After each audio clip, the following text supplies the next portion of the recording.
सबने बता दिया, कोई नाराज नहीं चल रहा। ये सिर्फ सोशल मीडिया में जो कांग्रेस के तथाकथित पत्रकार हैं वो इस तरह के अग्निवीर को देखिए, यूपी में जो इलेक्शन हुए थे लिटमस टेस्ट तो वहीं पे हो गया था अग्निवीर योजना का।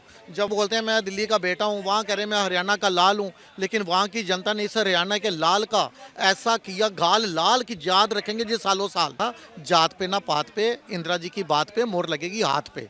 हरियाणा की जनता ने भी बता दिया, जात पे ना पात पे, मोदी जी की बात पे मोहर लगेगी विकास पे। तो कहाँ से आते? मैं तो सोच में विचार में हूँ। अच्छा बताओ, ये राजस्थान में हार गए तो ईवीएम में गड़बड़ थी, मध्य प्रदेश में हार गए तो ईवीएम में गड़बड़ थी, है ना। अब ये भैया उधर उधर जो है छत्तीसगढ़ में हार गए तो वहाँ भी ईवीएम में गड़बड़ थी। अच्छा वो जो जहाँ इनकी मम्मी कहती है तेल लगाना, वहाँ जीत गए, वहाँ क्या था? अगर ईवीएम में ही गड़बड़ करनी थी तो हरियाणा में क्यों करते, कश्मीर में करते, वहाँ तो अच्छा नाम मिलता ना भाई। देखो पहली बार चुनाव लड़ा और पहली बार में झंडे गाड़ दिए। ये देखिए, इस बार जब भी कांग्रेस हारेगी लोकतंत्र का ठीकरा जो है ये फोड़ा जाएगा ईवीएम के ऊपर। जब लोकसभा के चुनाव थे उस समय तो ईवीएम की इज्जत बच गई। उस समय राहुल गांधी खुश थे, कांग्रेस पार्टी खुश थी कि 52 से 99 पे आ गए। हैट्रिक हो गई है और अब तो रास्ता बाहर का, कहाँ का, बाहर का नकार दिया है।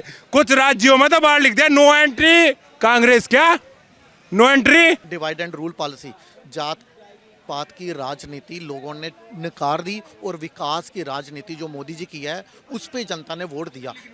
बद की दुकानें खोल रहे थे, अरे मैं बोलूं मैं कहाँ खोली मुझे बता दो। राहुल गांधी कांग्रेस पार्टी की तरफ से आया जवाब कि सिस्टम जीत गई, लोकतंत्र हार गया।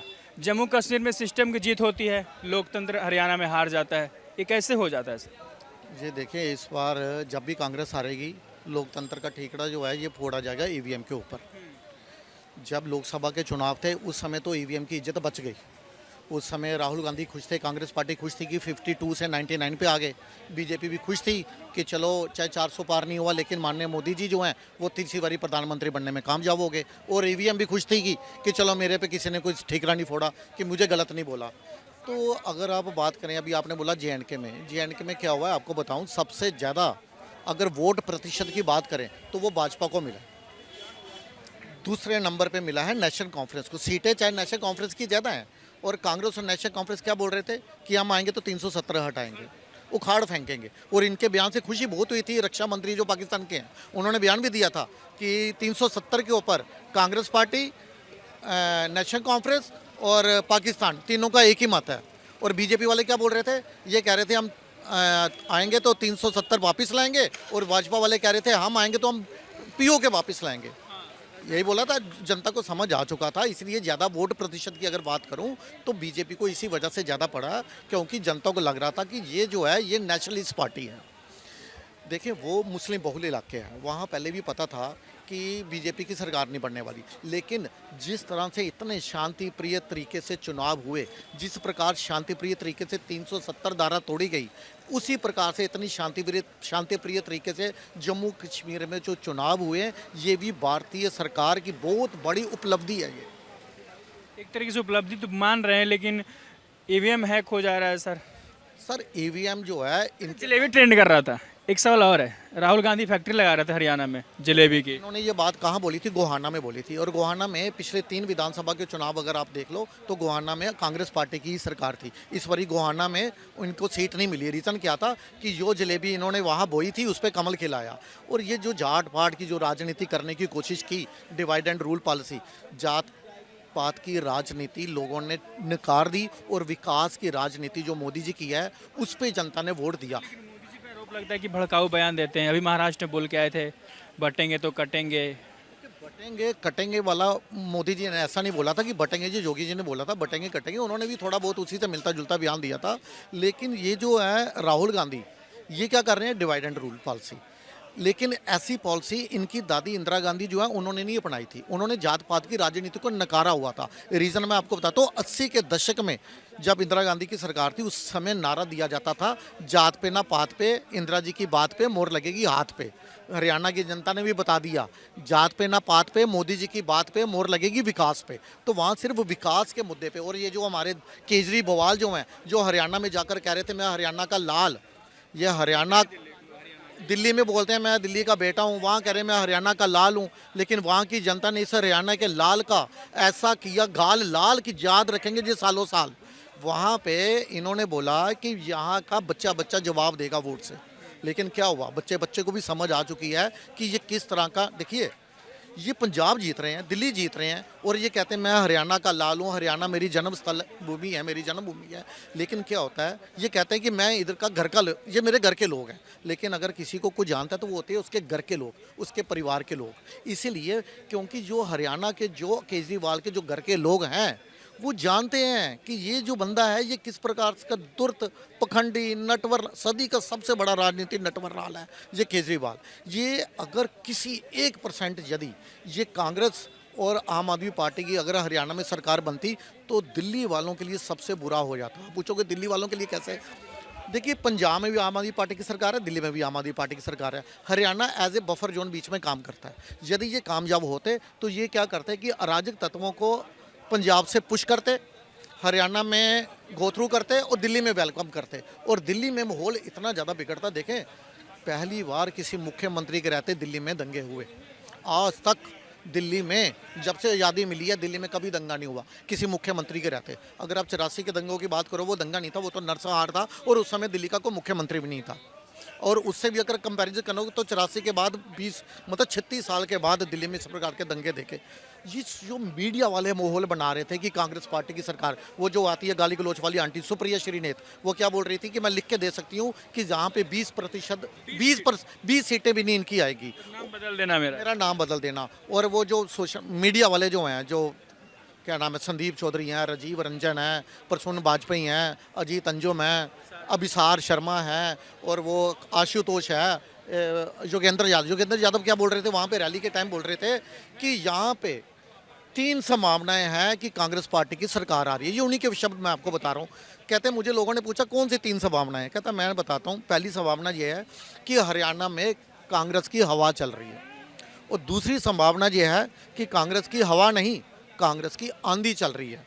फिर मुझसे किसी ने पूछा कि तीसरी संभावना कौन सी है, तो योगेंद्र यादव कहते हैं मैंने तीसरी संभावना ये बताई कि आंधी हवा नहीं, सुनामी चल रही है कांग्रेस की, और वहाँ की जनता ने इनकी ऐसी हवा निकाली, ये याद रखेंगे। सिर्फ विकास के मुद्दे पे वहाँ की जनता ने वोट दिया, और मैं बहुत बहुत धन्यवाद नमन करता हूँ वहाँ की जनता को जिन्होंने सिर्फ विकास के मुद्दे पर जाति पे नहीं बटे। क्योंकि वहाँ पे जो देखिए जाट वोट 25% है जाट वोट, और 20% है वहाँ पे SC, 15% है वहाँ पे OBC, और 8% है ब्राह्मण, और 7% है खत्री वोटर वहाँ पे।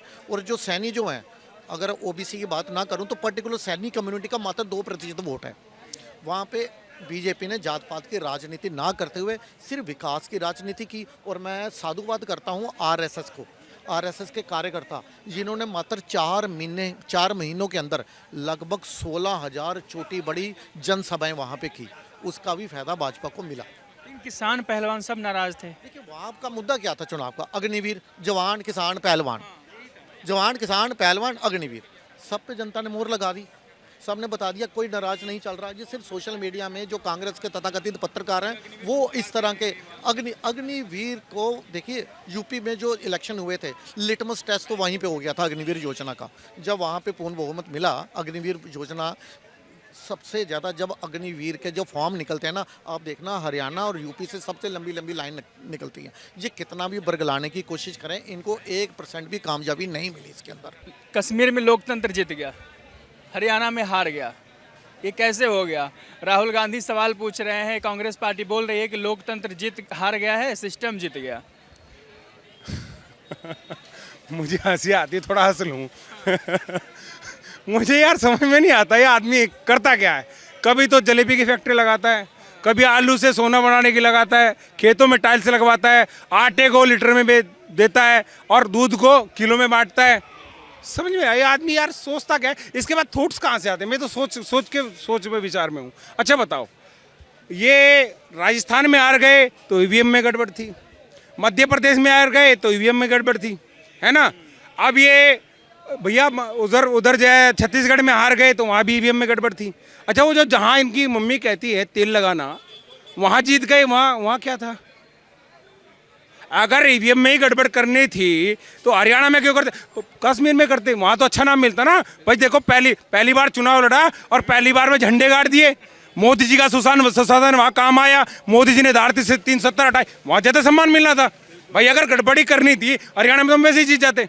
हरियाणा में काम हुआ है कारण में नहीं, हरियाणा में कर्म किए गए, कांड नहीं। कांग्रेस वाले बोल रहे हैं कांड ही हुआ है।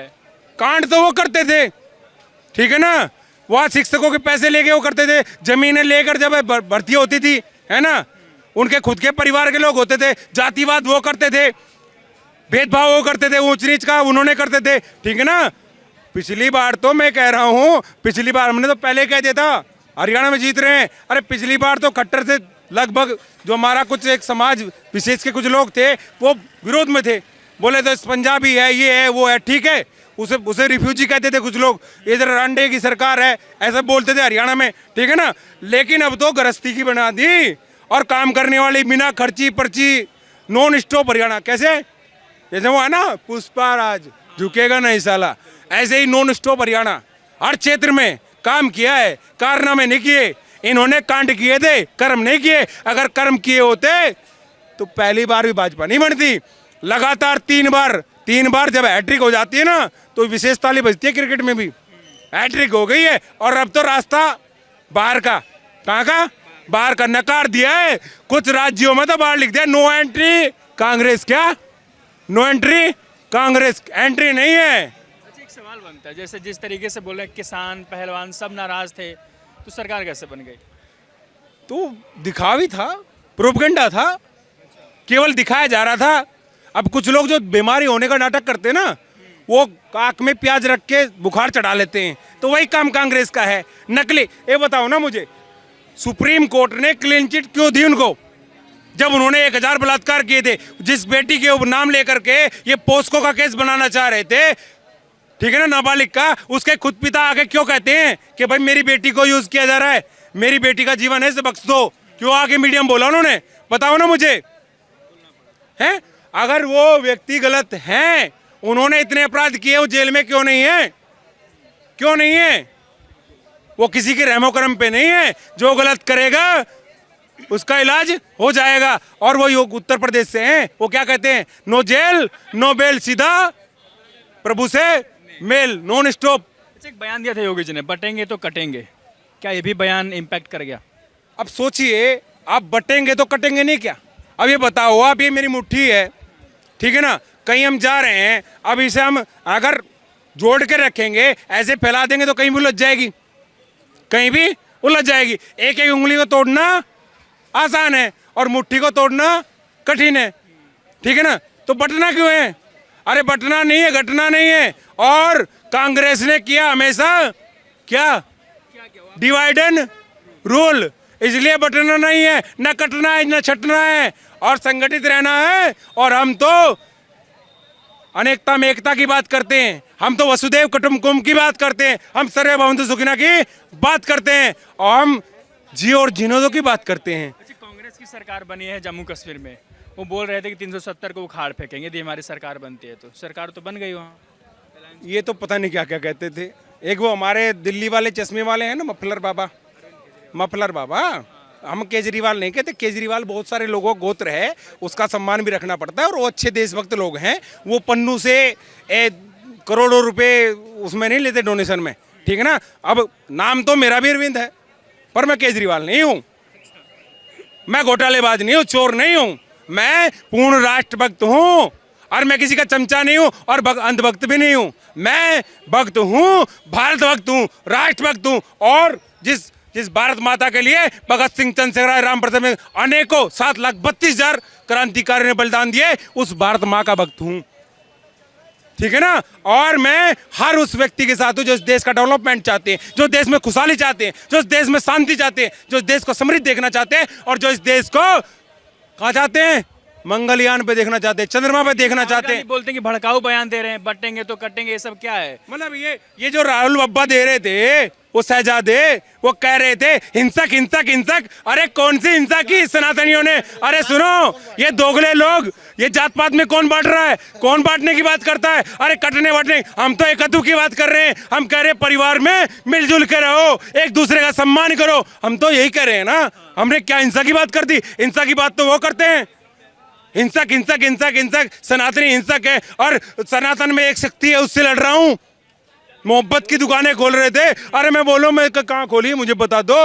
हैं एक हमारी कविता है, एक हमारे मित्र की, वो कहते साक्षरता बढ़ रही, साक्षरता बढ़ रही, शिक्षा का अभाव है, पति पत्नी में भी प्रेम का अभाव है। पहले बांटते थे भाई भाई की विपत्ति को, आज बांट रहे भाई भाई की संपत्ति को। साक्षरता बढ़ रही, शिक्षा का अभाव है, भाई भाई में प्रेम नहीं। जिस पति पत्नी के प्रेम के कारण अच्छी संतानें, भगत क्रांतिकारी तैयार होते हैं, उनमें प्रेम नहीं। ये मोहब्बत की दुकानें खोलेंगे।